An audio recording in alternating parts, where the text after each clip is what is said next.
You failed us. You failed us. We're at your mercy, public health groups, but you're not interested in our overall public health. You're interested in your tax revenue, your cigarette taxes. And until your own father dies from a smoking-related illness, you're not going to know what we face. I don't want to fire anybody. I don't want to lose what we've created. But that's the reality. Someone else's father is going to die, a loved one. And it doesn't have to. It doesn't have to be that way.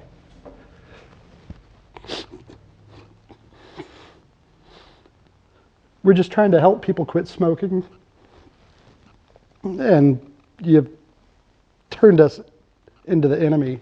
J.J. Jenkins is devastated. He lost his father to smoking, and now he's losing his once thriving vape business he established a decade ago to try and save his father. J.J. is a legendary pioneer of the vape industry. He was one of the first vape shop owners in the United States. J.J. was instrumental in helping to launch this wildly popular industry, which really took root in Southern California before its global phenomenon. In fact, as the e-cigarette business boomed, J.J. had many stores all throughout the state of California. They are the Vapers spot, a trendy jazz-themed vapor bar. However, more recently, with dwindling profits, which he says are partly because of the negative press and vaping hysteria, he had to close most of those shops. Today, we are at his well-known San Fernando Valley location, located just north of downtown Los Angeles. JJ is agonizing over what he claims are erroneous accounts from government health agencies like the FDA and the CDC, as well as the media related to the many lung injuries and deaths possibly resulting from e-cigs and vaping. The FDA is the Food and Drug Administration. The CDC is the Centers for Disease Control and Prevention, two of the most influential and recognizable health organizations in the world. What if you're wrong?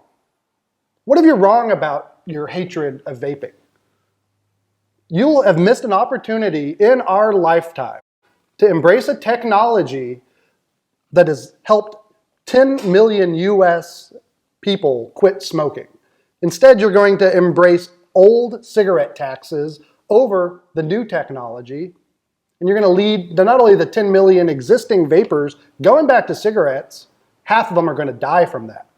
But you're talking about decades and decades and decades of people not having access to something which so far has caused 0 deaths. That's a damn shame, man. Businesses going out of business, jobs being lost, families being impacted, and cigarettes get a pass. The CDC and FDA have been collaborating with healthcare agencies and doctors, trying to find out exactly what has been the cause of about 2,000 lung injury cases and dozens of deaths throughout the U.S. Here is part of a recent teleconference with the CDC explaining their lung injury investigation. This lung injury outbreak is serious, and we continue to learn of additional deaths being investigated. Most patients report a history of using THC-containing products, and most patients are male and young adults. 15% of the patients with lung injury are under 18 years old. Given continued occurrence of life-threatening new cases, CDC recommends that you do not use e-cigarette or vaping products that contain THC. We cannot exclude the possibility that nicotine-containing products play a role in this outbreak. There is no safe tobacco product, and the use of any tobacco products, including e-cigarettes, carries a risk. Adults who do not currently use tobacco products should not start using e-cigarette or vaping products. I can't stress enough the seriousness of these lung injuries associated with the use of e-cigarette or vaping products. And unfortunately, many more people have been hospitalized with lung injury each week since we first advised the public about the national outbreak. Are you crazy?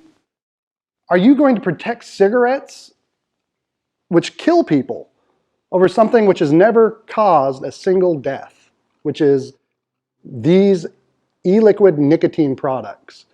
They're extremely safe compared to a cigarette.